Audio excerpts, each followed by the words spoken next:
You look like someone I've been hearing about. Officer Brad Jenkins' voice sliced through the humid air like a warning bell, his hand hovering a little too close to his holster. It was a Saturday morning in the suburbs, the sun barely up, a gentle breeze shaking dew off the grass lining Maplewood Park's empty running path. Simone Jackson, breathing steady, AirPods in, ponytail swinging, barely heard him the first time. But no one could ignore that tone the second time. You! Hey, stop right there, hands where I can see them, I said now. Simone, heart still pounding from her 5th mile, paused, slowly pulling out her left AirPod. She glanced around. The only other person nearby, a young father with a stroller, quickened his pace and moved to the far side of the path. Simone, tall, athletic, black, wearing an old Howard University t-shirt and blue leggings, stood in the golden light, blinking at the officer striding toward her. Her first instinct was muscle memory. Don't move too fast. Stay calm. Answer questions. Don't volunteer. Her mother's voice echoed in her head, an ancient and terrible mantra drilled into her since she was a little girl. Just get home safe. But this was supposed to be a safe neighborhood. Maplewood wasn't that kind of place. That's what everyone always said, until now. Officer Jenkins didn't slow. His patrol car, engine idling a few feet away, blocked the narrow trail. He was classic small-town law enforcement. Stocky, pale, crew-cut, early 40s, sunglasses hiding most of his expression except for the set of his jaw. Simone kept her hands visible, her breathing measured. "Is there a problem, officer?" she asked, voice even, tone measured but not apologetic. He didn't answer her question. "I need you to state your name and purpose for being here," Jenkins demanded, scanning her up and down, eyes lingering longer than necessary. Simone glanced behind him. The rookie cop, Officer David Mark, late 20s, fresh-faced, looking more nervous than his partner, stood by the car's open door, jotting in a notebook, trying not to meet her gaze. "I'm running," Simone replied. "Just getting in my morning exercise like I do every Saturday." Jenkins scoffed. "Funny, because we've had calls about suspicious activity, break-ins, trespassing, things going missing. You fit the description." He spat the last words out like he'd been waiting to say them. Simone kept her tone neutral. "And what description is that?" But she knew. Everyone always knew. "Don't get smart," Jenkins snapped, moving in close. "Where's your ID? Empty your pockets. Hands up now. Do it slow." A flicker of irritation crossed Simone's face. She fought it down. "My ID's in my running pouch," she said, nodding toward her waist. "I'm reaching for it now, okay?" Jenkins didn't respond, but his body language spoke loud enough. One hand went to his belt, the other hovering near the grip of his taser. Mark watched, shifting on his feet, pen trembling. Simone unzipped her pouch, pulled out her phone, keys, and a slim leather badge holder.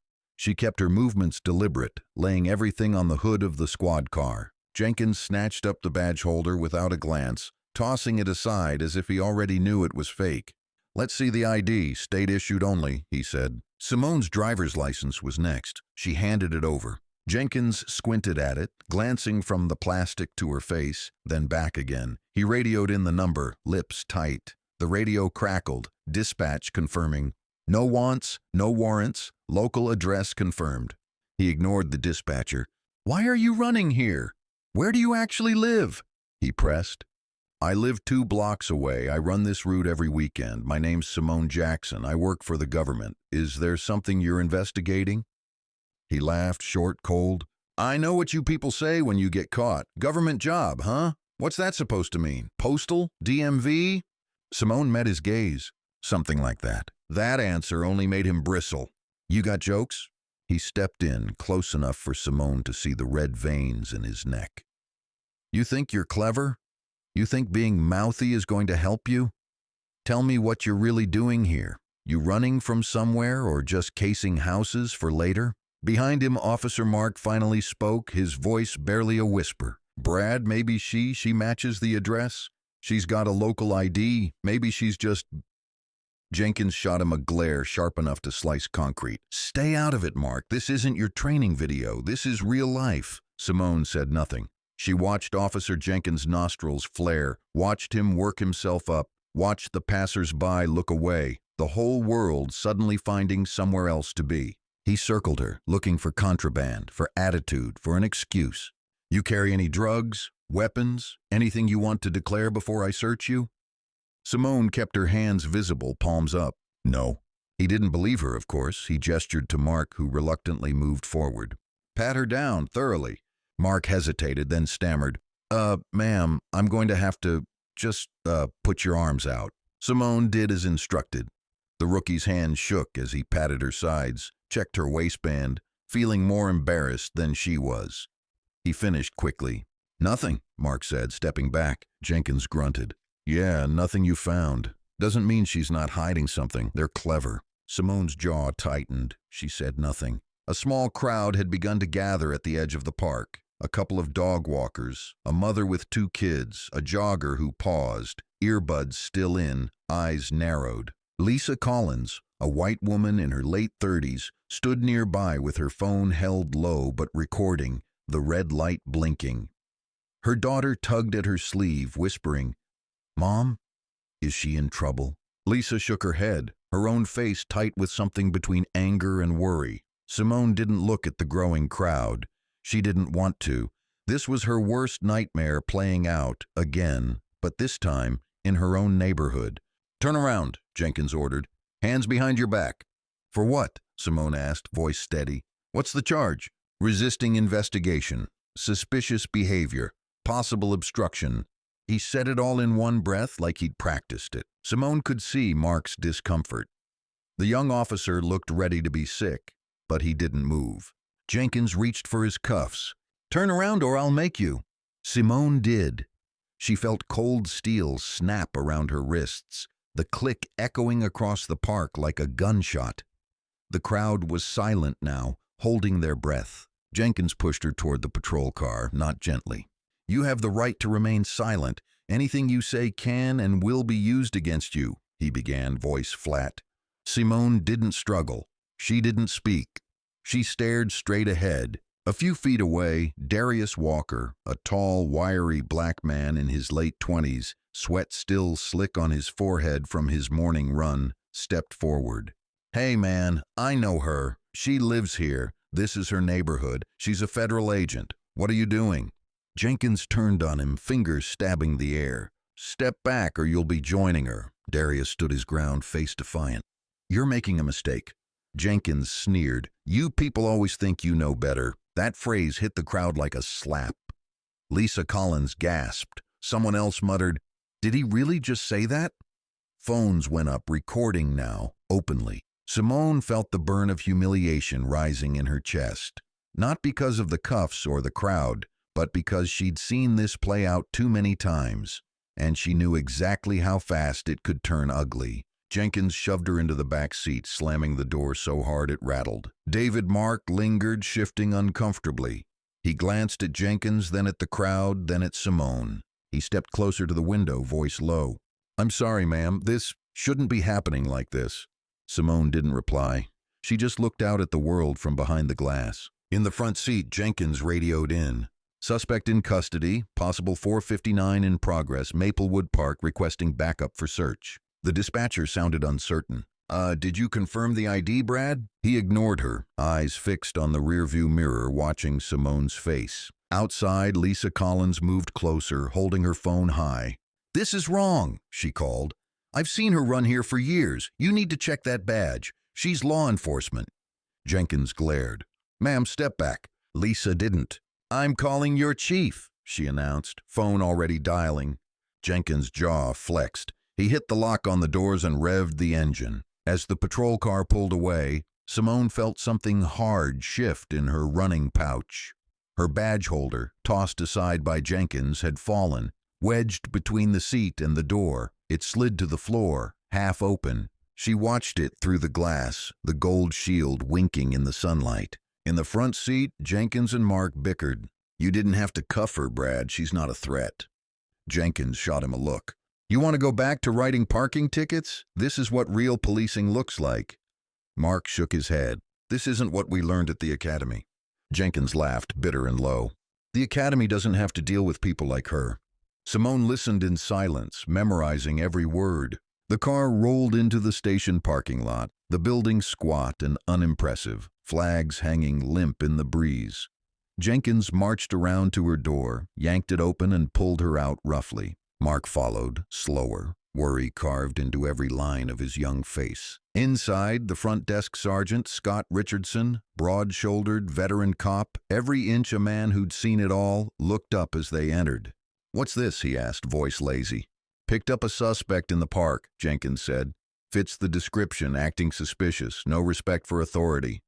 Richardson looked at Simone, then at Jenkins, then at the cuffs.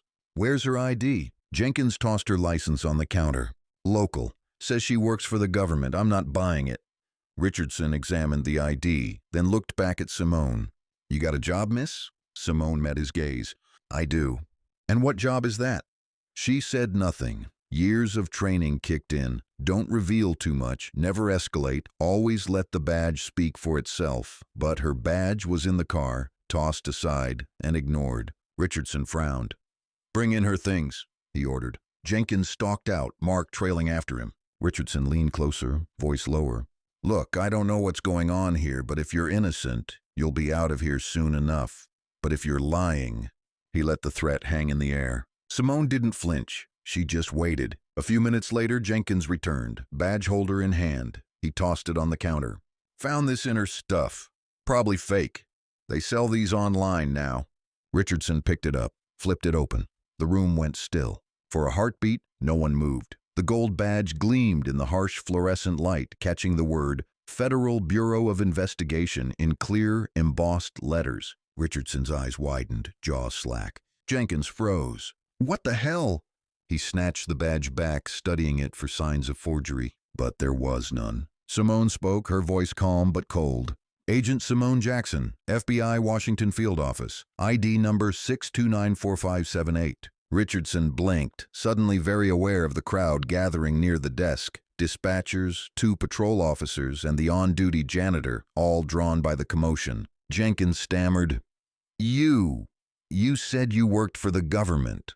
Why didn't you say FBI?" Simone looked him in the eye, letting the words hang.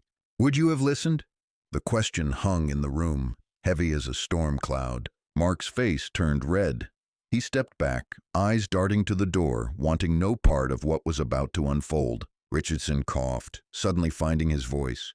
"Get those cuffs off now." Jenkins hesitated. "Scott, this could be fake." Richardson cut him off. "I know real from fake, Brad. And you just brought in a federal agent in cuffs for jogging while black. Congratulations." Jenkins' hands trembled as he fumbled with the keys. The cuffs fell away, clattering on the desk. Simone rolled her wrists, rubbing the red marks left by the steel. The sergeant stepped forward. "Agent Jackson, I apologize. This shouldn't have happened." Simone stared at Jenkins, her voice as cold as ice. "It happens every day. This time you just picked the wrong person." The words echoed through the room. Someone in the back started whispering, and the others leaning in to listen. Officer Mark looked like he might be sick. Jenkins tried to bluster, his voice rising. "How was I supposed to know? She was acting suspicious. We had complaints." Richardson held up a hand. "We'll sort this out. Agent Jackson, you're free to go. If you'd like to file a complaint..." Simone didn't respond. She looked at Jenkins, then at the cuffs, then at her badge. Her phone buzzed. Rachel Evans, her contact at the FBI, was calling. She answered, voice steady. "Rachel, it happened again. Yes, I'm safe. No, I'm not staying quiet." Rachel's voice was tense but supportive. "Simone, do you want us to intervene?" Simone's answer was crisp. "Not yet. I'll handle it." Richardson's face paled at the word intervene. Outside, a crowd had begun to gather. Lisa Collins, still filming, caught the tail end of the exchange. "She's FBI. She's one of the good ones. They cuffed her. This is going on Facebook, everywhere. People need to see." Jenkins sputtered, turning away from the phones, now pointed in his direction. Simone stood tall, badge in one hand, wrists sore but head high. "This isn't over," she said quietly, "not by a long shot." And as the video of her release began to circulate, first on Lisa's page, then on Twitter, then through the local news, then nationally, the world saw, in perfect clarity, how quickly justice can shift when truth hits daylight. The story was only beginning. The walls inside the Maplewood Police Department hadn't seen this kind of tension in years. Most mornings here were slow. a few traffic tickets, the odd noise complaint. That was before the morning a federal agent, cuffed and silent, stared down a local cop and turned a sleepy suburb into ground zero for something no one would forget. Sergeant Richardson shut the door to the small conference room, breathing in slow and heavy. Jenkins stood by the window, arms folded tight, jaw working overtime. Officer Mark sat at the end of the table, hands jammed between his knees, unable to look anyone in the eye. Simone Jackson, no longer a suspect, but every bit the law, stood with her badge out, wrists still red. She wasn't angry, not outwardly. She was practiced, but inside a storm was building. Richardson cleared his throat. "Agent Jackson, let's talk this out." Simone's voice was low but unyielding. "I'll make this simple. I want a full report, body cam footage, dispatch logs, and a copy of every call you claim to have received about suspicious activity this morning." Richardson nodded, suddenly every inch the deferential host. "Of course, we're on it." He glanced at Jenkins. "Brad, you're on administrative leave, effective immediately. Go home." Jenkins' jaw dropped. "You're kidding, right? She's making a federal case out of nothing." Simone's eyes narrowed. "Try me." Richardson didn't argue. "You'll have your union rep. For now, hand over your badge and weapon." Jenkins slammed his badge on the desk, the metal echoing through the room. "This is ridiculous. She didn't even identify herself at first." Simone turned to him, voice sharp. "You never asked. You wanted to believe your assumptions. This isn't my first rodeo, Officer Jenkins, but it's going to be your last with a badge if I have anything to say about it." For a moment there was only the low hum of the AC and the scrape of Jenkins's shoes as he stormed out, eyes blazing, face red. Mark looked after him, then at Simone, swallowing hard. I didn't know, I'm sorry, Agent Jackson. I should have said something. I saw your address. I should have stepped up." Simone softened just a little. "You have a voice. Next time use it when it matters, not after the cuffs go on." He nodded, the lesson burned into his memory. Richardson handed Simone a printout, her own arrest record, now stamped void in red ink. "You're clear. We'll have copies of the footage for you within the hour. Can I offer you coffee, water?" She shook her head. "I'm not here for hospitality. I'm here for accountability." Richardson nodded, uneasy. Outside, the lobby was chaos. News had already broken. Lisa Collins' video was everywhere.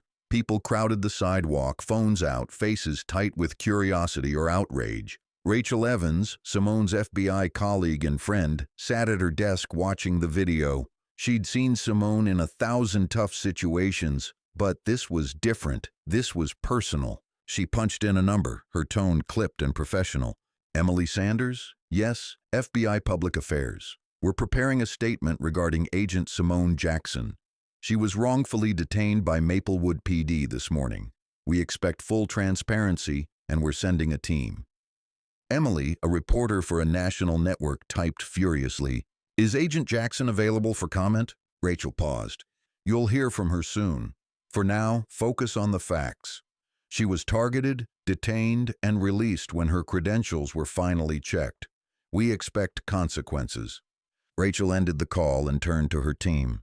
"Mobilize. Maplewood's about to become the center of a story no one can ignore." Back in the station, Simone's mind drifted. 10 years earlier, Southside Chicago. It was a different Simone.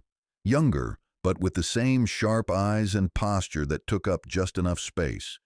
She remembered her first run, old shoes, cracked sidewalks, dodging stares and catcalls, pushing herself to go one block farther, then another.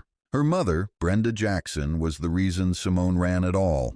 "You run to stay ready, baby," Brenda said every Saturday morning. "The world is waiting for you to trip. Don't give them the satisfaction." Simone learned early. She had to move faster, speak sharper, prove herself 3 times over. She outpaced every boy in her neighborhood, outran every whisper that said she couldn't. And when she got her acceptance letter to Howard, Brenda cried for the first time in Simone's memory. Freshman year, Simone started volunteering with the campus security office. It was there she saw how bias worked from the inside, how officers chose who to stop, who to trust, who to let slide. She logged complaints for friends and strangers, listened to black students describe being stopped, questioned, made to feel less than. She was relentless, and it got her noticed. By senior year, she was interning with the FBI. That first summer at Quantico, every day was another test. How far could she run? How hard could she fight? How much could she take before breaking? She never broke. Back in the present, Simone stared at the red marks on her wrists, the echo of all those years spent outrunning what happened this morning. Richardson interrupted her thoughts. "Agent Jackson, is there anything else we can do to make this right?" She turned, every inch the professional. "You can start by treating the next black runner you see like a citizen, not a suspect." He nodded, chastened. Her phone buzzed again. It was Andre, her younger brother. "You good, Simone?" he asked, voice tight. "Yeah, I'm good. Stay off social for a bit. I'll call you later." He paused. "I saw the video. Ma's worried." Simone softened, letting her guard drop for just a second. "I know. Tell her I'm fine. Just another day, right?" He laughed, but there was no humor. "You keep saying that, but it shouldn't be." "No, it shouldn't," Simone said quietly, then ended the call. As she stepped outside, the press surged forward. Cameras flashed, microphones extended, voices tumbled over each other. "Agent Jackson, do you have a statement? What do you want to say to the officer who arrested you? Are you planning legal action? Is this racial profiling?" Simone raised a hand. "I appreciate your concern. My focus is on accountability, not vengeance. I'll be working with my agency and Maplewood PD to ensure this doesn't happen to anyone else. That's all I'll say for now." She walked past the cameras, head held high, surrounded by the community she refused to leave behind. Inside the station, Jenkins sat alone, staring at his hands. He was angry, but beneath it, fear was rising. He'd seen what happened to other cops in viral videos, suspensions, lawsuits, some even jail time. But this felt worse. He'd cuffed a Fed. He'd ignored protocol. He knew he'd gone too far. His phone buzzed. A message from the police union rep. "Don't talk to anyone. We're on our way." But Jenkins knew the tide had already turned. He glanced out the window at the protesters gathering. Black, white, young, old, chanting, "Justice for Simone." Officer Marks stood in the hallway, unable to shake what he'd seen. He replayed the arrest in his mind. Simone's calm, Jenkins' aggression, the way the crowd looked at him like he was the enemy. He made a decision. He found Richardson, voice trembling but determined. "I want to file a statement. What we did was wrong. I want it on record." Richardson nodded, clapping him on the shoulder. "Good man, we need more of that." Down the street, Alicia Wright was opening her coffee shop when she'd watched the arrest from her window. Now she put a "We Stand with Simone" sign in the front, posted a video online urging neighbors to call the mayor and police chief. Her phone rang every 5 minutes. Customers, activists, and even strangers from out of state. They wanted to help. They wanted to be seen. In a conference room at FBI headquarters, Rachel Evans briefed her boss. "This isn't just a PR mess. This is an opportunity. Simone Jackson is one of our best. We need to stand with her, publicly and privately." The boss nodded, steepling his fingers. "Send a team to Maplewood. Quietly, but make it clear we expect full cooperation." Rachel nodded, feeling a fierce pride. Later that afternoon, Simone returned to her townhouse. The walk home was different now. Neighbors waved, some awkwardly, some with real warmth. Kids on bikes asked if she was the FBI lady from the news. She smiled, but inside she was exhausted. She climbed the stairs, let herself in, locked the door, and let her body slide to the floor. She cried. Quiet, steady tears, then pulled herself together, phone in hand. She opened her group chat, her mother, Andre, and a few old friends. She typed, "I'm okay, don't worry, love y'all." Brenda called within seconds. "Simone, I saw the news. I want you to come home for a bit." "Can't, Ma, not yet. There's work to do." Brenda's voice shook. "I'm proud of you, baby, but I hate that you have to keep fighting." Simone's eyes blurred again. "I know, Ma, but you raised me for this. I can't let it go." Brenda sniffed. "You let me know if you need me to come march. I've got my sneakers ready." Simone laughed, a small, genuine laugh for the first time all day. After the call, she sat on the edge of her bed and stared at her badge. She thought about every test she'd passed, every barrier she'd broken, every time she'd been told not the image we're looking for. She thought about what it meant to belong and why so many still had to prove it. Her phone buzzed again. Rachel. Chief Wilson agreed to meet tomorrow. You ready? Simone typed back, born ready. Night fell over Maplewood, but the news didn't rest. Emily Sanders, the reporter, stood outside the police station, broadcasting live. This is now a national story. FBI agent Simone Jackson was detained by local police while jogging. Her only crime, it seems, was not looking the part. The department faces mounting calls for reform and accountability.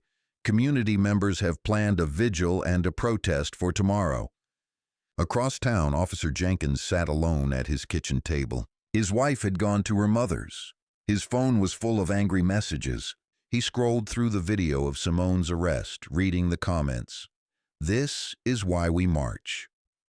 Fire him now. Protect black women. He threw the phone across the room, the sound echoing.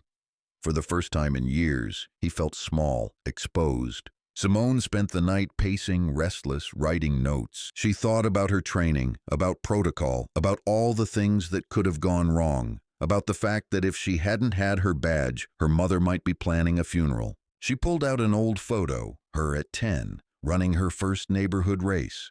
Brenda at the finish line, arms open, waiting. Simone whispered, "For you, Ma." The next morning, Maplewood awoke to signs everywhere. Justice for Simone. End racial profiling. Our town, our voice. The mayor issued a statement. The chief of police agreed to an emergency town hall. The city's website crashed under the flood of emails. Simone dressed in a simple suit, her badge on her hip. She met Rachel at the steps of City Hall, where a crowd had already gathered. Rachel smiled, hugging her. You ready to make history?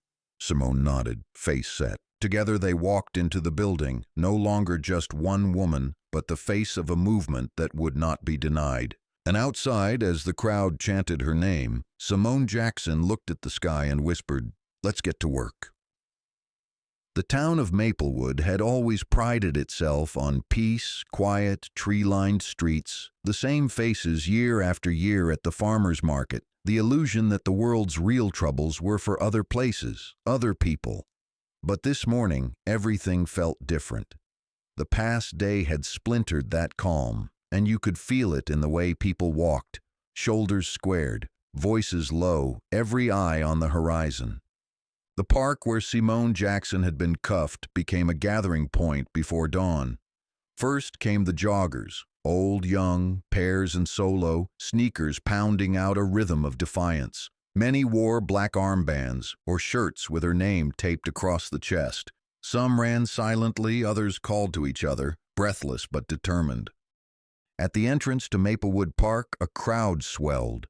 Parents with kids in strollers, church leaders, students still wearing backpacks, shopkeepers with thermoses of coffee. Signs waved, "We are Simone, running is not a crime, justice means everyone." TV vans lined the street. Local anchors, hair perfect, voices hushed, waited for the next moment to beam out to a watching nation. Simone herself stood just beyond the main path, taking in the scene. She wore a simple black tracksuit, the FBI badge clipped discreetly at her side. Not a prop, but a shield she'd earned through grit and sweat. Brenda Jackson stayed close, one arm hooked protectively through her daughter's. Andre moved among the crowd, talking to activists, taking photos, capturing the energy before it broke. Alicia Wright, holding a tray of pastries, made her way to Simone, pressing a warm roll into her hand. "Eat," she said softly. "You'll need your strength." Her eyes flickered, pride, fear, something deeper that words couldn't catch. Simone took a bite, more out of obedience than hunger, her stomach tied in knots. Rachel Evans joined them, already on her second phone call of the morning. "Media's lined up down the block. We need to get you inside before the crowd turns into a march." Simone nodded, wiping her hands. "No running away today," she said, her voice dry but steady. As they moved toward City Hall, the crowd parted. Some cheered, some wept quietly, all reaching for her, handshakes, hugs, words of encouragement. Simone caught fragments. "Don't let them talk circles around you, baby. You speak for all of us. Tell the truth, we'll back you." One small girl, no older than 6, held out a card drawn in colored pencil. FBI lady, be brave. Simone knelt to accept it, the child's mother snapping a photo. She needed to see you weren't afraid, the woman whispered. We all did. Inside City Hall, the air was cool and tense. Security guards stood taller than usual, eyes scanning every face. The marble floors clicked with the march of feet, staffers, press, activists, council members, all swept up in something that felt bigger than a meeting, more urgent than routine politics. Mayor Dixon greeted Simone with a measured handshake. We're with you, he said, his eyes shadowed by lack of sleep. But the room is tense. There are people who want to defend the department, people who want to burn it down, and people who just want to be heard. You set the tone. Simone squared her shoulders, her mother's lessons echoing inside her. Never shrink, never shout, just stand. The city council chamber was a packed amphitheater, every seat taken, the walls lined with citizens and reporters, TV crews clustered in corners, their lights harsh and hot. The dais, normally reserved for council business, had been pushed aside for a long table with spare chairs, mics already live. Behind the table sat Chief Wilson, flanked by council members and the city attorney. Simone and Rachel took the seats opposite them, with Brenda and Andre behind. Mayor Dixon opened, voice carrying over the murmurs. Ladies and gentlemen, thank you for coming. Yesterday, one of our own was subjected to an experience that has exposed cracks in our town's foundation. Agent Simone Jackson, federal law enforcement, neighbor, runner, friend, was handcuffed, detained, and humiliated. This is not the Maplewood we claim to be, but it is the Maplewood we must reckon with, starting today. A ripple of applause, some scattered shouts. Someone yelled, "It's about time!" Another voice, older, more bitter. "Cops keep us safe. Don't hang one out for a mistake." Simone let the noise roll past her. When the mayor offered her the floor, she rose, hands calm at her sides. Simone took a slow breath, letting the silence thicken. Her eyes swept the chamber. She saw the anger, the hope, the skepticism. She saw kids gripping their parents' hands, old men leaning forward, a row of Maplewood cops in pressed uniforms with jaws set tight. My name is Simone Jackson. Most of you know me as the woman from the video. Some of you know me as the runner in the blue shirt who never misses a Saturday. I'm both. I'm also an FBI agent. I've spent my life working for justice, believing in the idea that our badge should mean something, that when someone says, "I'm here to help," they mean it for everyone. But yesterday, I was reminded that a badge doesn't always protect you when your skin is the thing on trial. A camera clicked. Someone sniffled. Simone gripped the mic a little tighter, her voice never wavering. I was cuffed in broad daylight. Not for a crime, not for suspicion, just for running. And I knew in that moment I wasn't just running for my health. I was running from a history that keeps chasing us down, no matter how good we are, how hard we work, how much we give back. My story made headlines because of my badge. Most don't. Most just become a statistic or a memory that gets swept under the rug. She let that land. My mother taught me to run, not away from my fears, but through them. She told me to come home safe, to keep my head up, to never let the world shrink me. But the truth is, we all carry fear. Every black person in this room knows it. We keep our hands visible. We speak softly. We make ourselves small when we need to survive. I am tired of surviving. I want to live. I want all of us to live. I want my little brother to live without flinching when he sees blue lights. Andre, seated behind her, wiped his eyes. Brenda reached over, squeezing his knee. Simone straightened, setting her jaw. I'm asking for more than an apology. I want policies changed, officers retrained, records opened. I want accountability. I want every officer to see us as neighbors, not threats. And I want to know, today, what you're going to do to make Maplewood safer for all of us, not just the ones who look like you. The room was hushed. Chief Wilson leaned forward, fingers laced, face grave. Thank you, Agent Jackson. I want to say, I am sorry. Not just as chief, but as a father. I have grandkids who look like you. I've seen what fear does. I know that yesterday wasn't just about a mistake. It was about trust broken, And that's on me as a leader. Today, I am committing publicly to a full review of our department's practices. Every officer will undergo new training. Every citizen complaint will be reopened.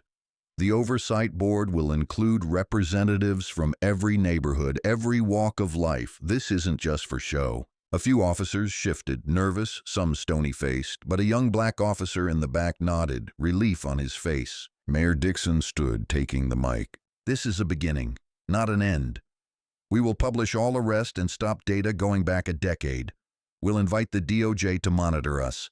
And Officer Jenkins, he will face a public hearing. If misconduct is found, there will be consequences. A murmur ran through the room. A woman in a bright head wrap stood and pointed, voice clear as a bell. My son was stopped twice last year. No ticket, no warning, just told he looked like someone. Where's his justice? A man with a gray beard, Vietnam vet's cap pulled low, rose with her. I've lived here 50 years, been called a suspect for 49. This isn't just about Simone. This is about all of us. The line formed. Person after person stood, each one naming their pain. A teacher. I had to teach my students the rules of being pulled over. Not math, not science, survival. A nurse. My husband wears scrubs and still gets followed in stores. A high school quarterback. They say I'm fast. They never ask if I'm scared. The stories tumbled out, raw and unfiltered. A flood that had waited years for a crack in the dam. Rachel watched Simone. Pride and worry mixed. She squeezed Brenda's hand. This is what change sounds like, Rachel whispered. Brenda nodded. But change hurts. Outside, the crowd was listening on loudspeakers. The press jostled for position. Twitter feeds scrolled by. Maplewood tells its truth. Simone Jackson means justice.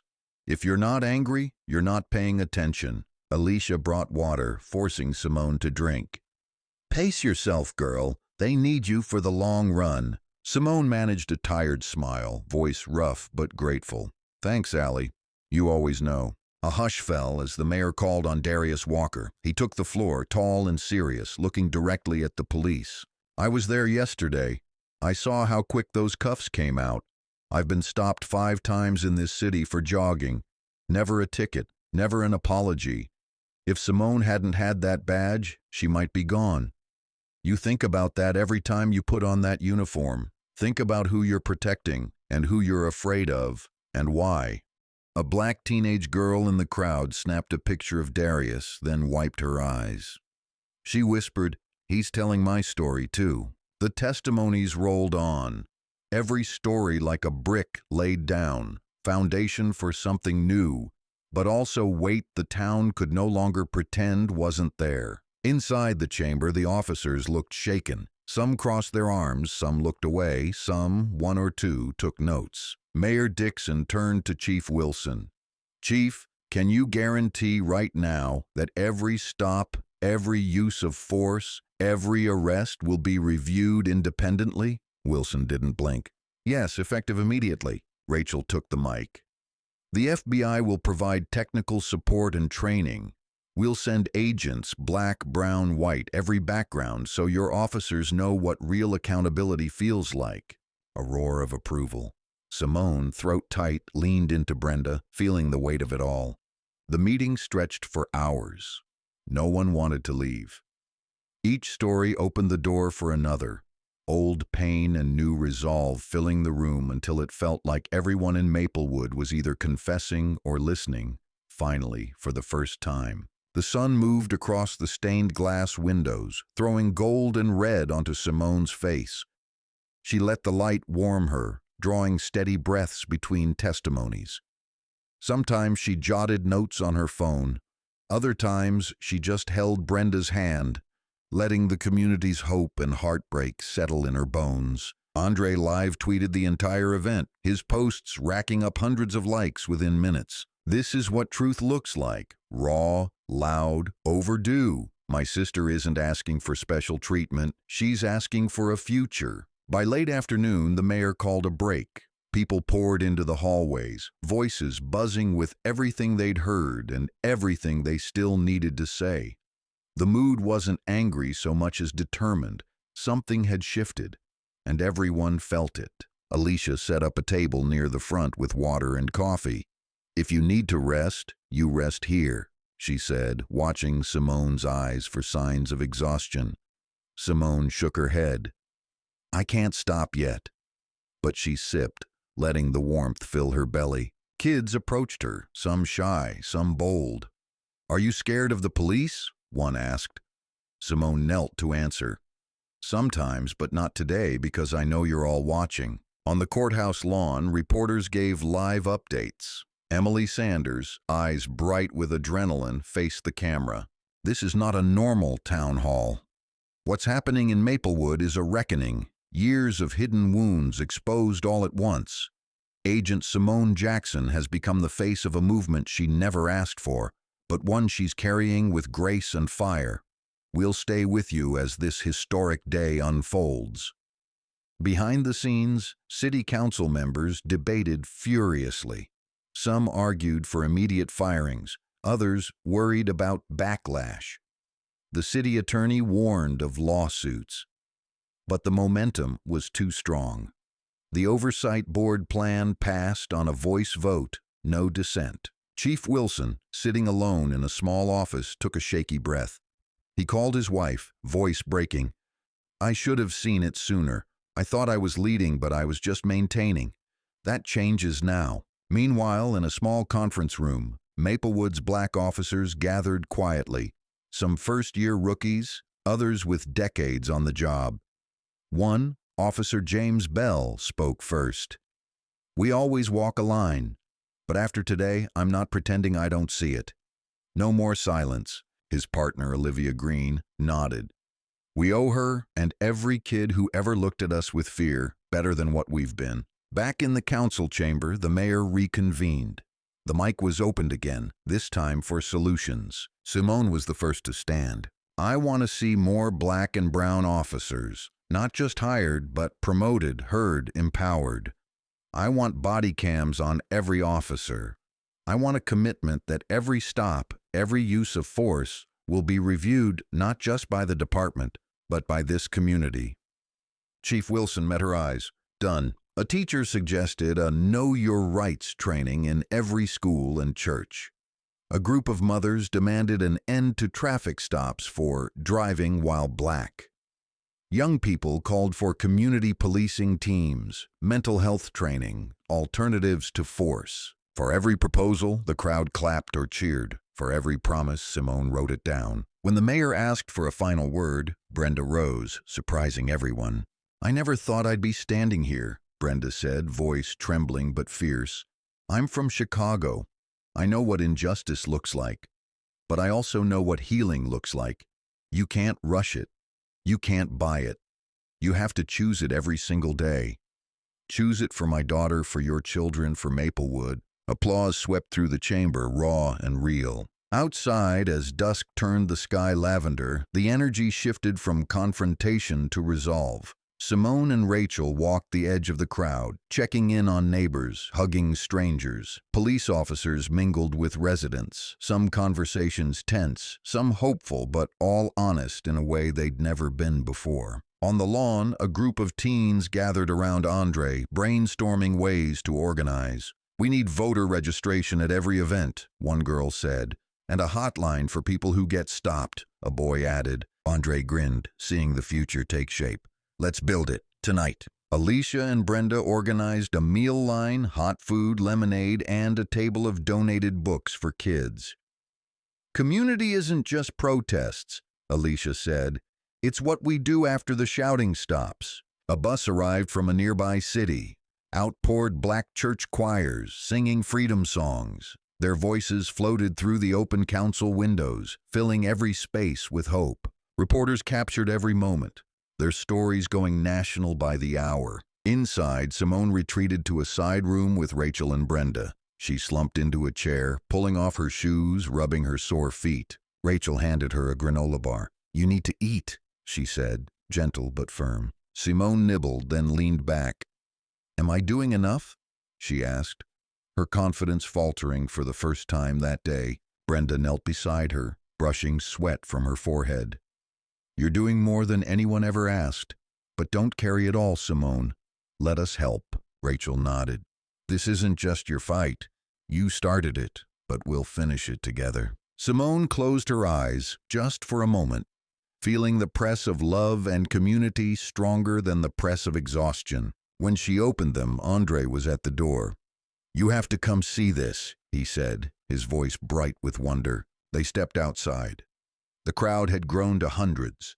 Candles flickered, voices hummed with prayers and hope, and in the center stood Darius, leading a call. Justice for Simone! Justice for Maplewood!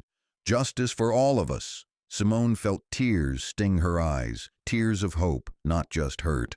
Rachel whispered, They're not going home tonight. This is just the beginning. Simone nodded, knowing it was true. As night fell, Maplewood didn't quiet down. If anything, the energy grew. On the green in front of City Hall, someone brought out a speaker and started playing Sam Cooke, A Change Is Gonna Come. Voices rose up, tired but unyielding. Groups formed, some strategizing the next protest, some planning a petition drive, some just holding each other, staring into the dark with wide, hopeful eyes. Simone's phone was passed around for video messages, kids recording their dreams, grandmothers offering blessings. She listened to every one, hearts swelling with every voice. In the school gym, a teacher started a late-night Know Your Rights clinic. Every folding chair was filled. The PTA president stood at the chalkboard, outlining what to do if you're stopped, what to say, how to stay safe, and who to call. Simone stopped by, answering questions, shaking hands. A mother wept as she hugged Simone. I wish my son had seen you before he left for college. Now he knows. Alicia's cafe stayed open, serving coffee and soup to the crowd. Teens took turns painting murals on plywood, Simone's likeness with the words, We belong here in electric blue. Inside, Andre coordinated rides home, organizing elders who needed company. Meanwhile, in the police station across town, the air was thick with tension. Chief Wilson called every officer into the briefing room. No uniforms, just people. The door was closed, the windows fogged with breath. Wilson stood at the front, arms crossed, eyes moving from face to face. We have a choice tonight. We can double down, make excuses, or we can look in the mirror and see what needs changing. Simone Jackson showed us who we are in the eyes of our own neighbors. I'm not asking for anyone to resign. I'm asking you to be honest, first with yourselves, then with the people you swore to protect. Some officers shifted, some glared, but a rookie named Terrence spoke up. I grew up here. I wanted to make a difference. I joined the force to help, not to hurt. I won't be quiet anymore when I see something wrong. I owe Simone that. Wilson nodded. That's what I want from every one of you. No more silence. In the corner, Officer Olivia Green wiped away a tear. Maybe it's time we start walking the beat again, talking to people, not just patrolling from a car. A few nodded. Others were silent, unsure, but the seed was planted. Outside, the mood in the crowd shifted from anger to strategy. Simone sat with local pastors, youth leaders, and activists under the glow of battery lanterns, laying out plans for the next week. We have the city's attention, but we can't let up, Simone said. Tomorrow we need to demand a written plan, timeline, benchmarks, real accountability. I want to see the start dates for retraining, for data release, and I want a public forum every month. No more hiding. Pastor Jenkins, no relation to the officer, nodded. We'll bring the churches. We'll bring the elders and the youth. You just say when. A young woman named Shay, organizer for a regional Black Lives Matter chapter, piped up. We'll handle the legal support and social media. We can set up a rapid response hotline for reporting any new incidents. If you're stopped, you're not alone. Andre started a group chat, Maplewood Accountability Team. Within an hour, it had 173 members and counting. Local businesses pledged free printing for signs, food for volunteers, and use of their spaces for meetings. Rachel kept Simone updated on national developments. The FBI director is briefing Congress. Your name came up on the floor.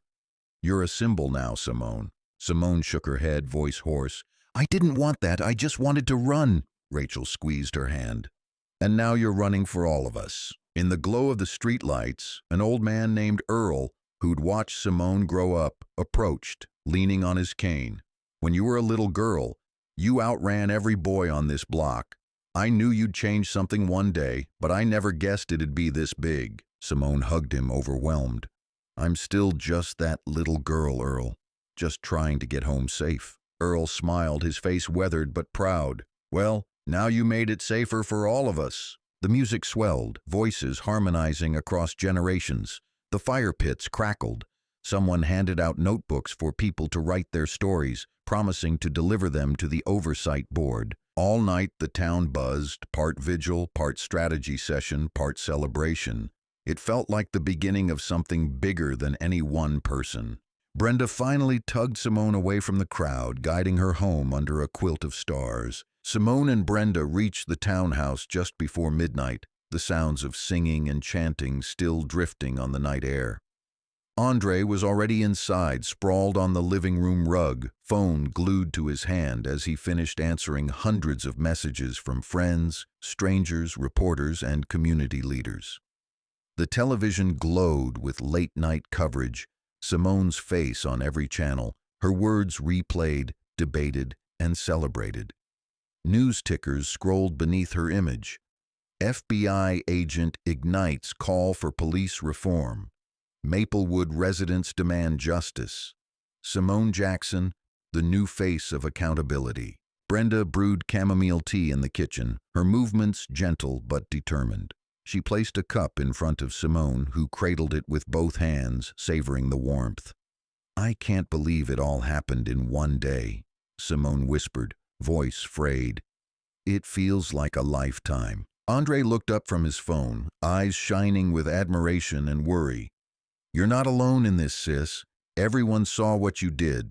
It's not just Maplewood now, it's the whole country." Brenda joined them at the table, her face full of pride and sorrow. "Every mother watching tonight wished she had a daughter like you. But I wish you didn't have to be so brave just to survive." For a long while, the three sat in silence, letting the day's chaos settle into something almost peaceful. Simone reached for her phone, scrolling through the flood of messages, old classmates, FBI colleagues, strangers sharing their own stories of being stopped, profiled, and silenced. Some messages were short. "Thank you for not letting them erase us."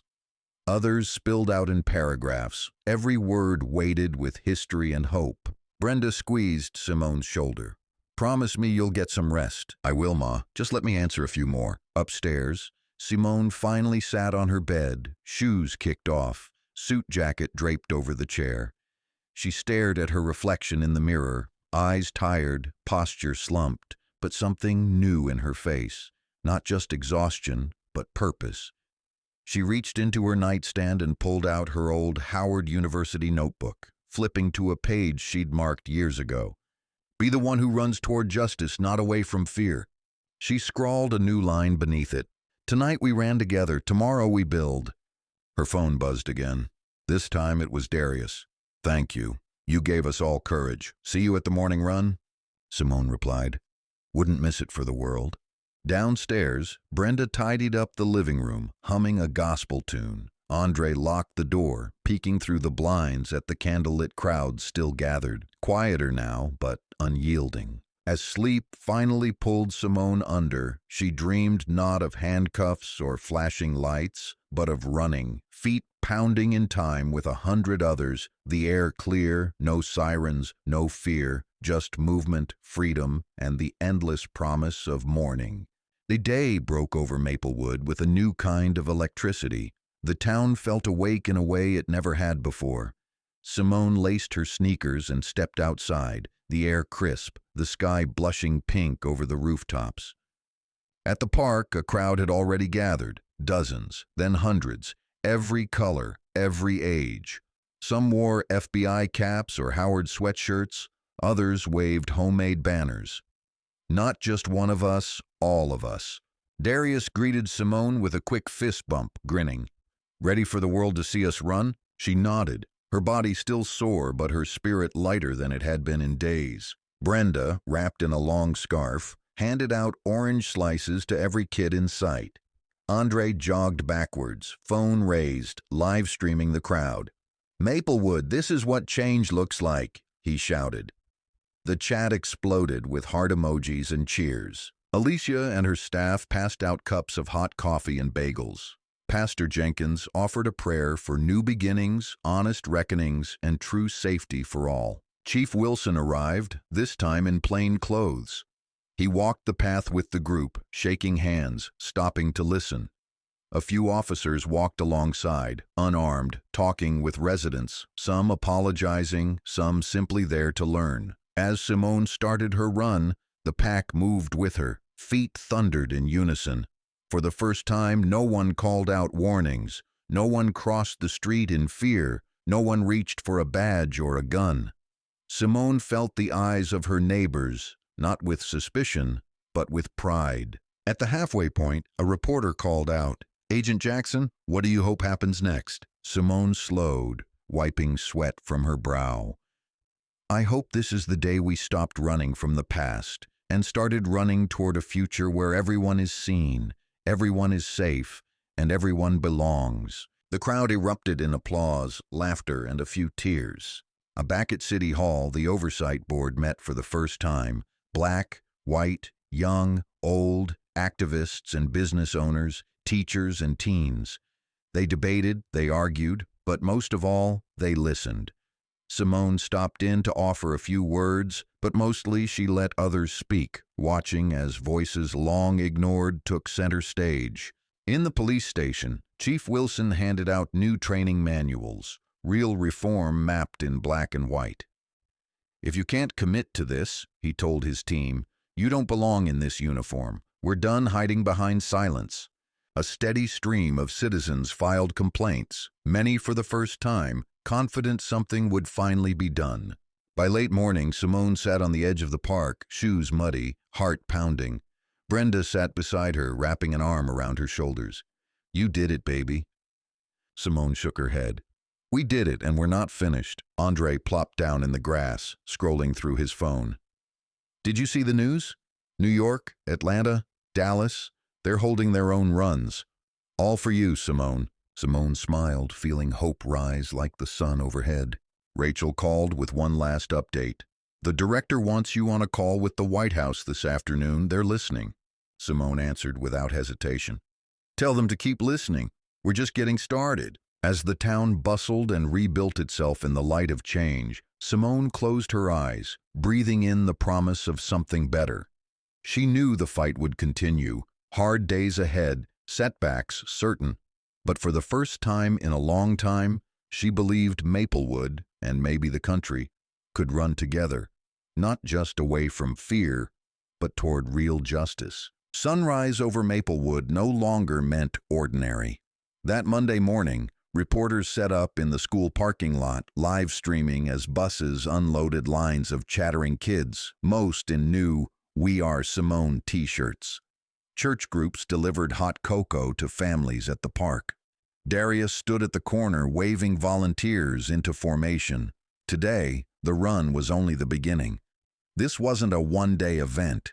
It was a movement now, rooted in habit, hope, and defiance. Simone met Rachel and Andre on the porch, feeling every muscle ache but not wanting to miss a step.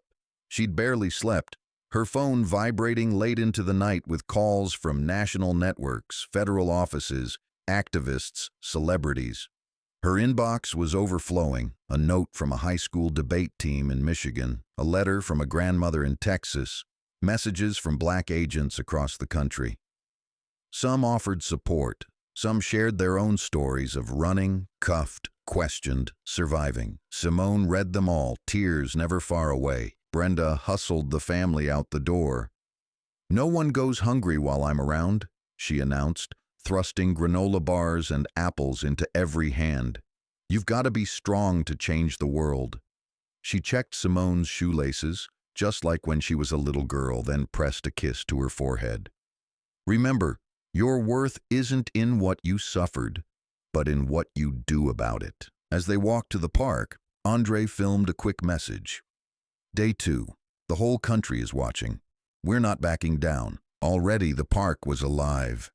The oversight board's makeshift tent was swamped with residents filing complaints, offering to join committees, signing up to monitor police stops, volunteering for school talks. Young people worked alongside elders, sharing donuts, swapping ideas, handing out pamphlets on rights, mental health, and activism. Churches hung banners, running toward justice. Let every voice be heard. Chief Wilson appeared with several officers, unarmed, sleeves rolled up, faces anxious but open. They moved through the crowd, taking questions, listening, writing notes. When an elderly black man hesitated at the oversight tent, Wilson stepped forward himself, guiding him gently, saying, "We're here to listen. Today, tomorrow, every day after." Simone ran the loop, hundreds joining in. The pack spread out, every stride a quiet protest. On the third lap, a girl slowed beside Simone, voice trembling. "I'm scared every time my dad drives to work. Do you think it'll ever get better?" Simone glanced down, matching her pace. "It will, because we're making them see us. Because you're brave enough to ask." By the time the run ended, local news broadcast live interviews with teachers, barbers, shop owners, everyone telling the same story. We're not afraid anymore. The mayor called Simone's phone as she caught her breath by the water fountain. "Agent Jackson, the DOJ called. They're sending a team. They want you to help set the agenda for the next hearing." Simone agreed without hesitation. "We need a truth and reconciliation session. Let the whole town speak. Let it be televised." The mayor paused, a little nervous. "That's a lot of exposure," Simone replied, voice cool and clear. "That's the only way to heal." Back at the house, Brenda started a big breakfast for everyone. Neighbors dropped off casseroles and fruit, some just waving from the porch, grateful to see Simone home. News anchors clustered at the curb, eager for a quote. Rachel stood by the stove, scrolling through her own phone. "They want you on the Sunday morning shows. White House is ready for your call." Simone shook her head. "I'm not leaving Maplewood, not until these promises become policies." Andre handed Simone a stack of letters. "You should read this one," he said. She opened it. Inside, a photo of a young black boy in a suit, clutching a plastic badge. The note read, "When I grow up, I want to run like you and make the world fair." Simone pressed the photo to her heart, letting herself hope. In the background, Brenda and Rachel debated over pancakes and grits. Brenda insisted on feeding the whole oversight board. Nobody changes the world on an empty stomach. Rachel, laughing, reminded her, "This is how revolutions start, at breakfast tables." Simone looked out the window. On the lawn, teens built a wooden justice board, hammering down ideas for new laws, outreach, scholarships, and after-school programs. Alicia showed up with more coffee, organizing carpools for elders who wanted to testify at the oversight hearing. "We're not letting anyone miss their chance to speak." A few blocks away at the police station, the atmosphere was different. Jenkins waited outside the disciplinary hearing room, face drawn and pale. Inside the oversight board, 3 city council members, 2 attorneys, and a representative from the DOJ prepared to listen to testimony, not just from Simone, but from everyone who'd been harmed.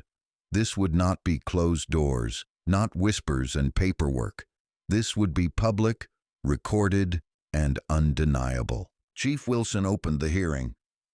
"We are here to reckon with our failures, not hide them. Officer Jenkins, today is your opportunity to answer for your actions, not just to your department, but to your community." Jenkins glanced at the cameras, his voice faltering. "I thought I was doing my job. I see now I was wrong." Residents took the mic.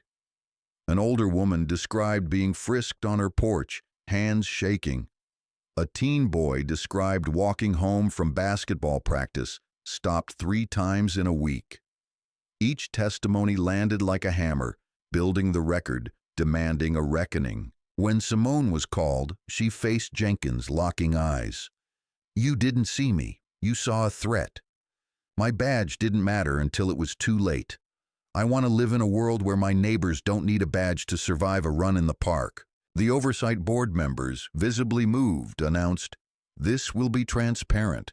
The community will decide what justice looks like." Inside the meeting room, sunlight cast sharp lines across a long table stacked with evidence, body cam footage, printed transcripts, written testimonies. The DOJ observer, a black woman in a crisp navy suit, nodded to Simone as she took her seat among the oversight board and Maplewood's residents. Simone felt a flicker of solidarity. She was not alone. Neither was the town. There would be no hiding from the truth today. Officer Jenkins, stripped of his badge and gun, sat at one end of the table, his hands folded, knuckles white. For the first time, he looked smaller than his uniform, exposed by the gravity of the moment. The room was crowded, board members, city staff, 2 reporters, 3 residents waiting to speak, Chief Wilson standing tall at the back. The board chair, a retired judge named Eleanor McBride, opened the session with a steady voice. "This is not a trial, but a public reckoning. Every voice here matters. We are here to listen, to seek truth, and to chart a path forward that restores faith in our community." The first speaker was Alicia Wright. She stood, shoulders squared, her voice ringing through the quiet.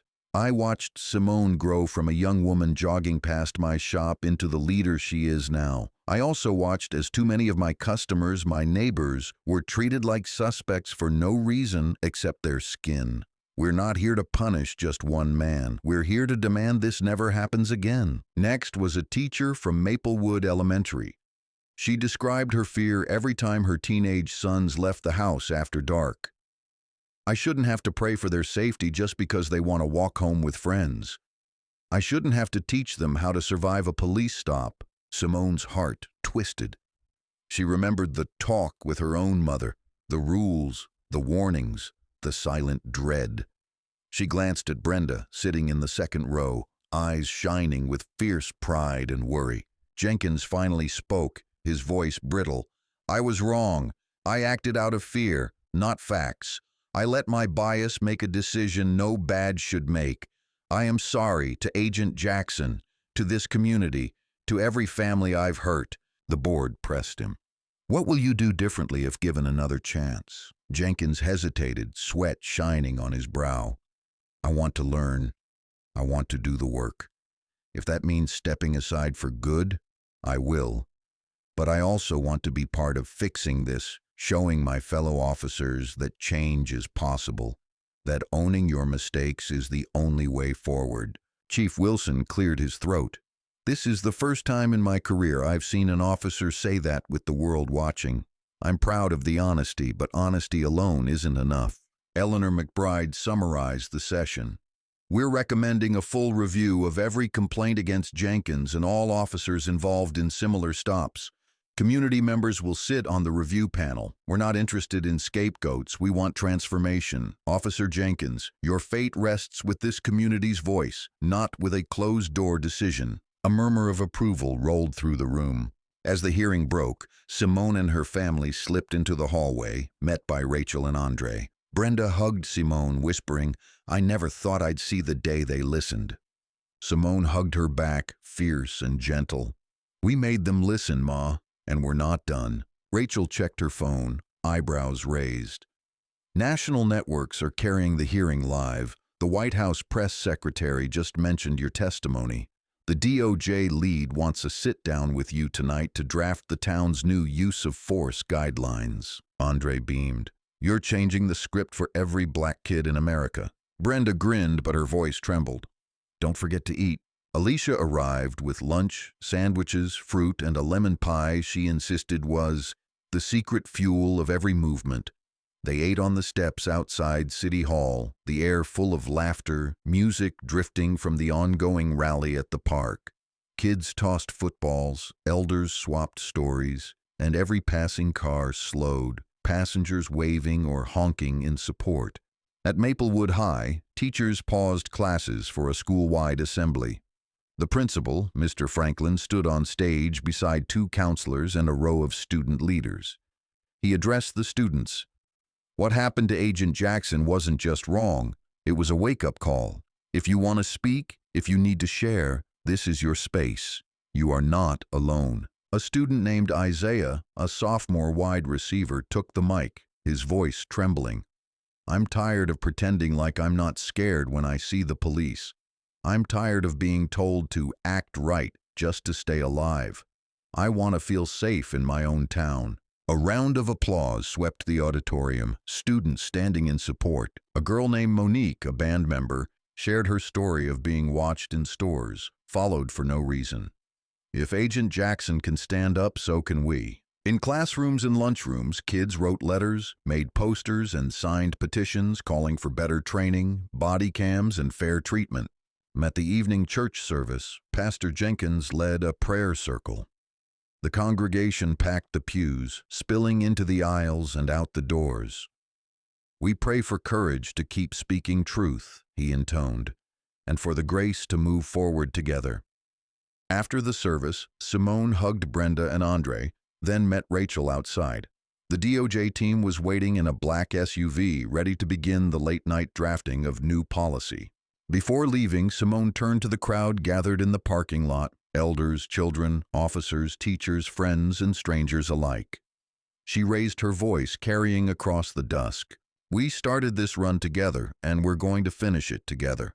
No more silence, no more fear. Maplewood will show the country what justice looks like when every voice is heard. The crowd answered with cheers, hugs, and songs. Someone started "We Shall Overcome," and soon the whole block was singing. Simone climbed into the SUV, watching the lights of Maplewood blur by. She let herself hope that the world really could be different and that she would not have to run alone again. Inside City Hall's smaller conference room, Simone sat at the head of the table beside the DOJ's lead attorney, Ms. Holloway. 2 legal aides, the mayor, Rachel, Chief Wilson, and 3 oversight board members filled the rest of the chairs. The table overflowed with documents, use of force policies, officer training curriculums, arrest records, recommendations from civil rights groups, and a thick folder labeled Community Demands. Ms. Holloway spoke quietly but firmly. This is Maplewood's chance to make national history. We're not here for window dressing. We're writing rules that every department in the country can copy. Simone scanned the first draft of the new code of conduct. I want every officer retrained by people who look like this community. I want implicit bias testing, not just once, but every year, and a written promise that any violation is made public. Rachel added, whistleblower protections, no retaliation against officers who speak up. If you want trust, you need to protect the truth tellers. Chief Wilson nodded, shoulders squared, eyes tired but determined. It won't be easy, but it's past time. I'll sign it, and so will every supervisor.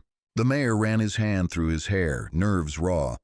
Tomorrow, we announce this. The world is watching. Ms. Holloway reviewed the language. Every use of force reviewed by the Oversight Board. Every stop recorded. The right to counsel on every stop. No exceptions. Simone pressed her finger to the table. We're not asking for special treatment. We're demanding equal protection.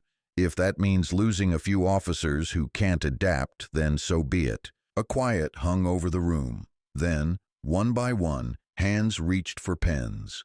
Every person signed, starting with Simone and ending with Chief Wilson. The moment felt monumental, yet grounded in reality. Just ink on paper unless backed by will. As the meeting broke, Rachel walked Simone back through City Hall. On the steps they paused, looking out over Maplewood in the dark.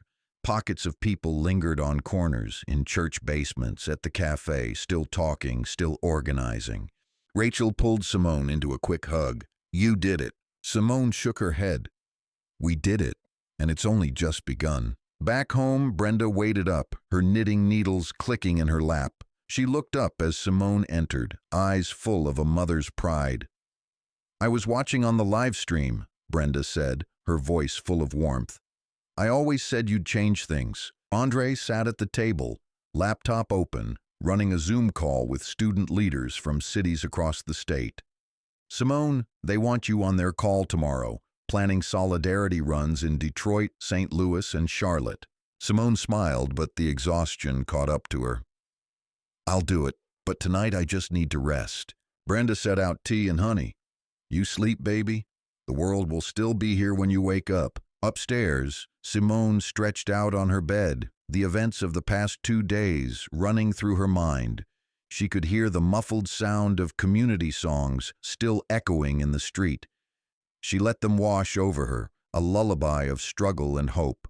Morning came early. Maplewood woke to church bells and breaking news. Every station ran headlines. Small town, big change.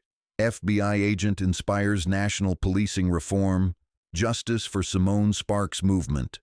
Kids at Maplewood High organized a march from the school to the park. Parents joined, teachers called for courage assemblies, and teens painted banners. Not just watching, marching with you. At City Hall, a crowd assembled to witness the signing of the new use of force policy. Ms. Holloway led the press conference, flanked by Simone, the mayor, Chief Wilson, and oversight board members. Cameras flashed. Reporters shouted questions. Simone addressed the crowd. This isn't the end. It's a beginning. We're not waiting for another headline. We're building a town where justice isn't just a slogan, but the truth for every single one of us. If we can do it here, so can every town in America. A surge of applause. Rachel squeezed her hand, Andre waved from the front row, and Brenda wept quietly, wiping her cheeks with a handkerchief. Chief Wilson stepped up to the mic. From today on, Maplewood sets a new standard, not just for our officers, but for every person who calls this place home. The crowd echoed him, cheering, singing, and holding each other close. Later that day, Simone visited Alicia's cafe for lunch. The place was packed, filled with activists, new volunteers, and families. Every table had a printout of the new policy and instructions for reporting violations. Alicia poured coffee, grinning wide. This is the busiest we've ever been. Half the crowd is here to say thank you. The other half just wants to see what's possible. Simone sat with a group of students. A young girl, maybe 12, looked up and whispered, "Will you run with us again next weekend?" Simone smiled. "Every weekend, you set the pace." The cafe buzzed with plans, block parties for voter registration, neighborhood watch groups with civilian leadership, free clinics for health and legal aid. A movement that started with a single run was blossoming into a real, lasting network. As sunset streaked the sky, the park filled again. Candles flickered in every hand, and the air hummed with the sound of voices. Hundreds gathered for a vigil honoring not just Simone, but every black person in Maplewood who had run, walked, or simply lived under a cloud of suspicion. A makeshift memorial formed at the park entrance, photos taped to a sign. Faces, names, memories, a collage of a town's reckoning. Simone stood at the edge, hands in her jacket pockets, Brenda and Andre at her side. Darius approached, eyes tired but burning with conviction. "You changed something, Simone. I don't think I'll ever forget this week." Simone squeezed his hand, voice low. "We did this together. You stood up when it counted. We all did." Alicia stepped forward, lighting a candle for her cousin, lost years ago to a police encounter in another city. She whispered a prayer, tears slipping down her cheeks. Simone hugged her, the two women joined by pain and hope, refusing to let go. The mayor stepped up to the makeshift podium, voice solemn. "Let this be the last vigil for injustice in Maplewood. Let's hold each other accountable and let's build the city we all deserve." The crowd sang, first Amazing Grace, then Lift Every Voice and Sing. The sound rose over the trees and drifted across town, so clear and loud that even the news crews stopped, cameras dropping as reporters simply listened, letting the town speak for itself. At the edge of the crowd, Officer Jenkins watched from a distance, civilian clothes blending in. He stood with his wife and daughter, face etched with regret. Several people recognized him, but no one jeered. A few looked away, but a few nodded. The silent acknowledgement of a man who must live with his choices. As the song faded, Simone stepped forward, holding her candle high. "Let's make tonight the start, not the end. Hold me accountable too. I promise I won't run away from this fight, and neither should any of us. Justice means we all get to go home safe." Brenda wiped a tear from her cheek, hugging Simone close. "I love you, baby. I love you for who you are, not just what you do." Andre wrapped his arms around them both, pulling them into a tight family embrace. "This is our story now. No one gets to rewrite it but us." After the vigil, families lingered. Children ran through the grass, laughter mixing with the soft crackle of candle flames. Teachers chatted with officers about joint after-school programs. Faith leaders traded phone numbers with youth organizers, promising to work side by side. Darius found Simone again. "I've got a meeting with the high schoolers tomorrow. They want to plan a town-wide unity event, a 5K for justice." Simone smiled, exhausted but energized. "I'll be there, but only if you let my mom serve the lemonade." Darius laughed, glancing at Brenda. "That's the only way I'll run." At home, Brenda filled the kitchen with the smell of sweet cornbread and collard greens. She hummed a hymn, her spirit lighter than it had been in years. Simone sat at the table, scrolling through messages from across the country. "You gave me hope. My daughter wants to be an agent now. You helped us believe change is possible," Rachel called, voice buzzing with excitement. "Simone, Los Angeles just passed a motion to review all use of force cases because of you. The DOJ is using our Maplewood policy as a draft template for other departments." Simone put her hand over her heart, overwhelmed. "It started here. We made it real." Rachel's voice softened. "You kept running. That's all any of us can do." Late into the night, Simone, Brenda, and Andre talked on the porch about the future, about family, about what kind of town they wanted Maplewood to become. The moon cast soft shadows across the yard, the candle from the vigil still burning in the window. Simone's mind replayed every detail: the crowd, the hearing, Jenkins' face, the children running safe under streetlights. She knew the fight wasn't over. But tonight, hope felt stronger than fear. In a quiet voice, Brenda said, "You remember when you were little running down these streets? I'd pray every time you turned the corner, 'God, bring her home safe.' I think tonight you brought us all home." Simone held her mother's hand, promising herself she would keep running, not just for herself, but for everyone who believed this small town could teach the world what justice really looks like. That afternoon, as the sun set and the town gathered for a unity barbecue, Simone sat with Brenda and Andre beneath an old oak. The laughter of children and the scent of grilled corn filled the air. "Are you proud, Ma?" Simone asked quietly. Brenda wrapped an arm around her daughter, eyes shining. "I'm proud of all of us, of a town that finally listened, of a country that still can." Andre added, "and of a sister who never stopped running." Simone gazed out across Maplewood, thinking not of what she'd suffered, but of the change they'd all sparked together. As twilight fell, candles were lit once more, not just for mourning, but for hope. Simone joined hands with her family, with Darius, Alicia, Rachel, and dozens of new friends. She lifted her face to the sky and whispered, "We're just getting started." Maplewood glowed in the darkness, a beacon for towns everywhere. Justice was possible if enough people were willing to keep running together. Dawn broke gentle over Maplewood. The town was changed, not perfect, not healed, but awake. The story had jumped from cable news to the nation's front pages. Before most folks poured their first cup of coffee, headlines scrolled across phones and breakfast tables. From crisis to change, Maplewood's run toward justice inspires America. Simone Jackson, FBI agent, leads small town to national reform.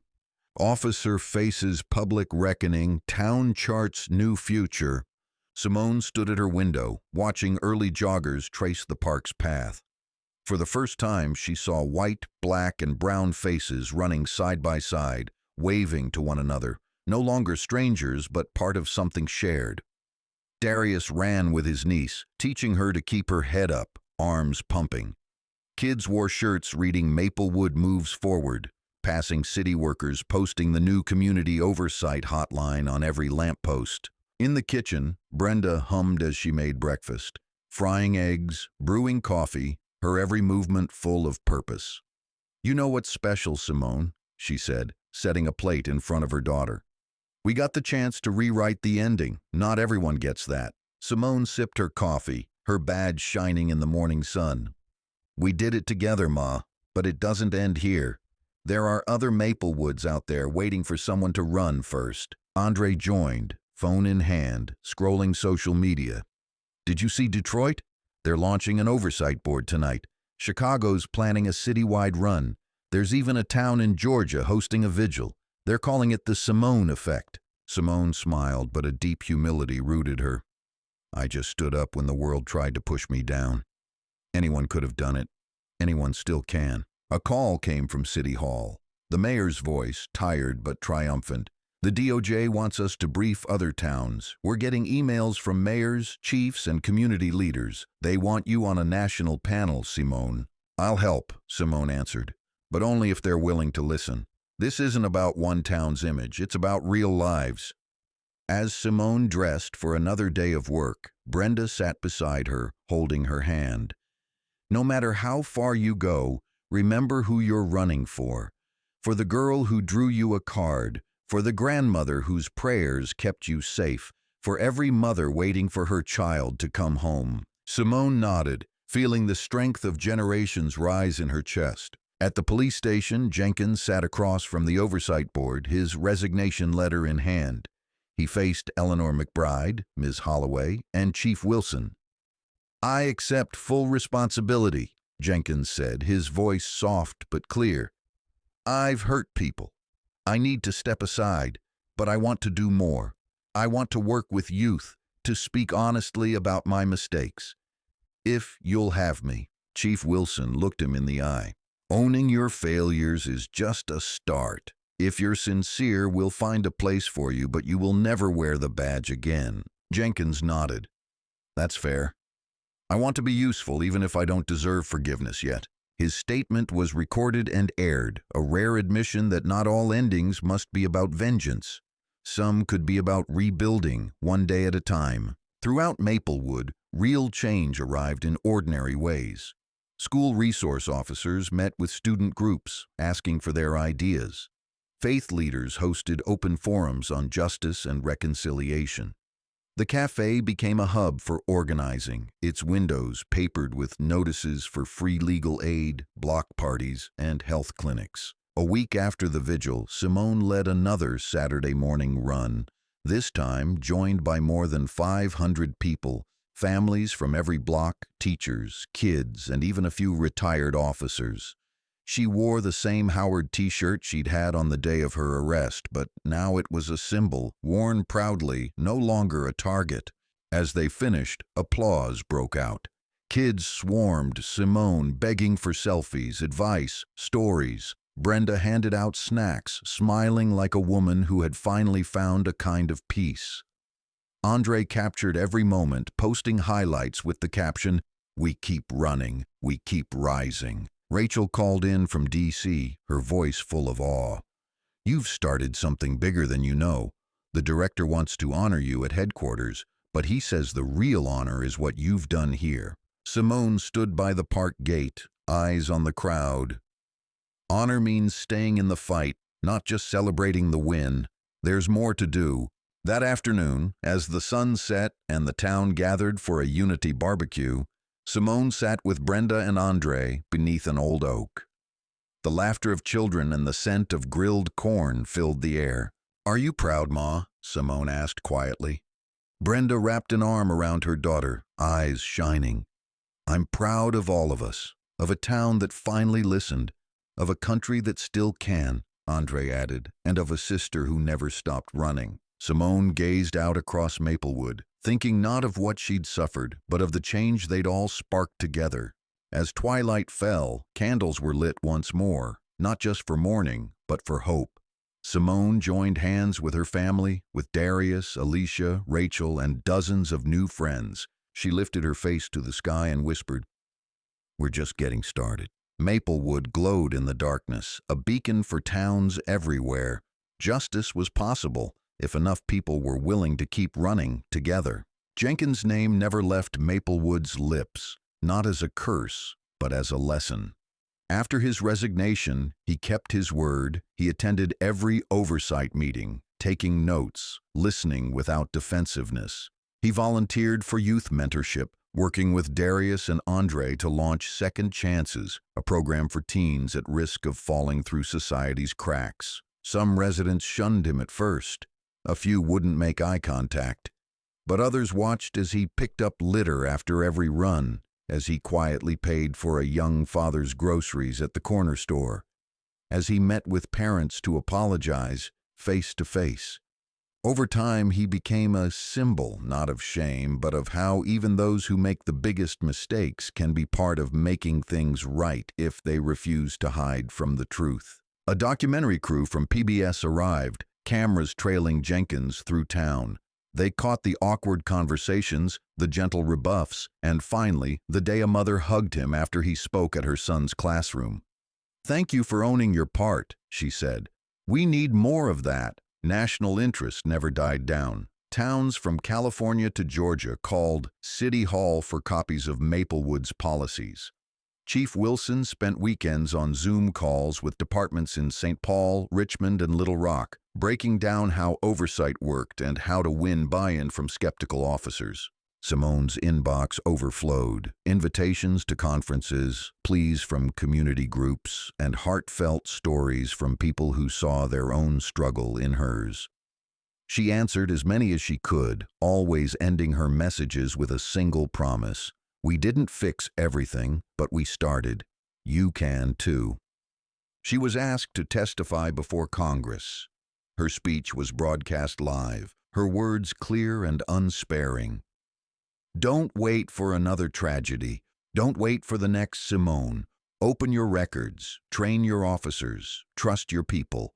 If we could do it, so can you." The applause was real, but Simone felt the weight. She knew change was slow, sometimes invisible, often fragile. Back home, life continued to change in small, beautiful ways. Brenda and Alicia teamed up to host a Sunday supper for mothers from every side of Maplewood. Stories, laughter, and recipes mixed freely. What began as a support group turned into a Mothers' Alliance. Soon, they organized rides for elders, homework clubs, and monthly walk and talks with the police chief. Andre's youth media collective took off, producing podcasts and short films documenting Maplewood's transformation.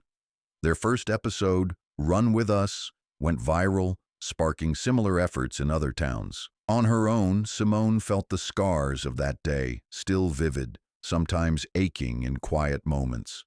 But now, she let herself feel more than pain. She found comfort in routines: morning runs with Darius, dinners with family, coffee with Alicia, moments alone by the river, listening to her favorite songs. One morning, while stretching before a run, Simone found herself surrounded by children from the local elementary school, backpacks swinging, shoes untied. "Can we run with you, Miss Simone?" they asked. She grinned, waving them on. "Let's see who can make it to the corner first." The laughter that followed carried her down the block and back again. Maplewood became a story others pointed to, not as a fairy tale, but as proof that struggle, courage, and honesty could make real change, no matter the starting point. At a televised panel in Atlanta, Simone summed it up best. "Justice isn't a destination, it's a road. Some days are uphill, some days you trip, but you keep going, and the more people you bring with you, the farther you all get." Simone's life fell into a new rhythm, still busy, still heavy at times, but fuller, lighter where it counted. Mornings began with a run, sometimes solo, sometimes with a crowd, always with a sense of belonging. Neighbors waved, cars slowed to honk encouragement, and every so often a stranger would jog beside her, sharing their own story, adding another thread to the growing tapestry of Maplewood. Back at home, Brenda returned to teaching Bible study at her church, her spirit lighter than in years. She started each class by reminding the group, "We're called to do justice, not just talk about it."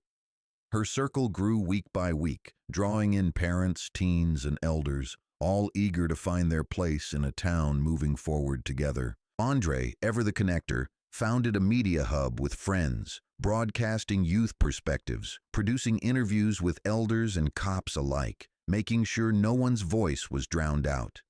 His studio above Alicia's cafe pulsed with creative energy. They ran workshops in podcasting, filmmaking, and journalism, training a new generation to tell Maplewood's story, unfiltered and honest. Alicia's cafe became more than a business. It was now Maplewood's unofficial town square. On Fridays, faith leaders and city officials met for community breakfast. Monday nights, teens hosted open mics, sharing poetry, music, and sometimes just raw confessions. Alicia kept a hope jar at the register. Anyone could write what they were thankful for or what they still dreamed might change. The jar was always full. Chief Wilson walked the neighborhoods now, not in patrol car but on foot, often joined by Olivia Green or a member of the oversight board. Children chased them with questions. Elders stopped to chat about memories, old and new. Trust grew in small, stubborn increments, and while no one claimed Maplewood was perfect, people finally believed that the struggle for fairness had found a home. Simone's own work at the FBI shifted. Her superiors, once distant, now asked her to consult on national training. She traveled occasionally to help other departments, but her heart always pulled her back home. She balanced both lives, the gravity of her badge and the gravity of her neighbors' trust. She launched an annual Run for Justice Summit in Maplewood, inviting organizers, police leaders, youth, and elders from across the country. The town filled with visitors, panels, block parties, and unity runs winding through every street. News vans came too, but this time the headlines spoke of solutions, not only problems. At home, the Jacksons found peace in new rituals. Brenda hosted Sunday suppers, inviting old friends and new allies. Andre brought home youth leaders for strategy sessions and laughter. Evenings were spent on the porch, Simone sharing stories of her travels, some hopeful, some sobering, all reminders that change must be protected and nurtured. One night, as cicadas hummed in the trees, Simone and Brenda watched the stars from their porch. Brenda took her daughter's hand, her eyes full of quiet wisdom. "You know, baby, you gave this town a second chance. You gave all of us one." Simone smiled, feeling the truth of it settle deep. "It wasn't just me, Ma. It was all of us, together. Even when we were scared, we kept moving." Brenda nodded, squeezing her hand. "That's what hope is. Moving anyway." Across the country, towns started to echo Maplewood. Stories surfaced of joggers welcomed, not profiled. Oversight boards convened, cafes and churches became safe harbors. Simone's name was spoken in city halls from New York to Houston, sometimes as a symbol, sometimes as an inspiration, always as a reminder that one person's courage can spark 1,000 more. A coalition took root, the Justice Road Collective, uniting Maplewood with dozens of other cities. Simone was asked to chair the first national meeting. She agreed, but insisted the opening prayer come from her mother and the closing poem from a local high school student. "We don't rise alone," she told the packed auditorium. "We rise because someone runs beside us and someone else is waiting to join in." The seasons turned, but the story of Simone Jackson and Maplewood never faded. Every milestone, the first year of the new oversight board, the drop in complaints, the success of youth programs, became woven into the town's new sense of self. Local artists painted murals of children running beneath wide blue skies. Teenagers organized annual night runs for unity, lighting up Maplewood with thousands of tiny lanterns. The whole country watched, learned, sometimes struggled to keep up, but few doubted that change, real change, could begin anywhere. Simone found herself at peace in unexpected moments. She no longer jumped at sirens or froze at the sound of hurried footsteps behind her. She took joy in watching kids play tag at the park she once feared, their laughter unshadowed. She let herself celebrate small wins, an elder waving from a porch, an officer joining a community potluck, a new black-owned business opening downtown. The work never stopped. Some days Simone felt its weight, the endless push and pull of progress and resistance. She fielded calls from distant cities and grieving parents. She sat through hard meetings where old biases surfaced. But she was never alone. Rachel and Andre stood by her. Brenda prayed every day, sometimes out loud, sometimes with a gentle hand on Simone's shoulder. One spring evening, the Jacksons hosted a neighborhood barbecue. The yard filled with laughter, the scent of smoked ribs and sweet corn, the sound of old hymns and new hip-hop blending in the air. Darius and Alicia manned the grill, Andre DJ'd from his phone, and Simone worked the crowd, hugging old friends and meeting new faces. Jenkins, now mentoring teens, stopped by and was greeted with a nod, a sign of hard-won forgiveness, not forgetfulness. Later, as twilight deepened, Simone found herself alone at the edge of the yard. She listened to the music and talk, letting it all wash over her. Brenda joined her, silent for a long while. Then she said, "Do you remember that first run, before anyone knew your name?" Simone nodded, her eyes on the children chasing fireflies. "I remember being scared, Ma, but I ran anyway." Brenda smiled, her arm around her daughter. "That's what courage is. And now look, see how many are running with you." They stood together in the hush, watching as the lanterns from the night run floated into the sky. All across town, Maplewood's lights winked back, steady and warm. Simone knew there would always be new hills to climb, new fights to face. But tonight, she was home.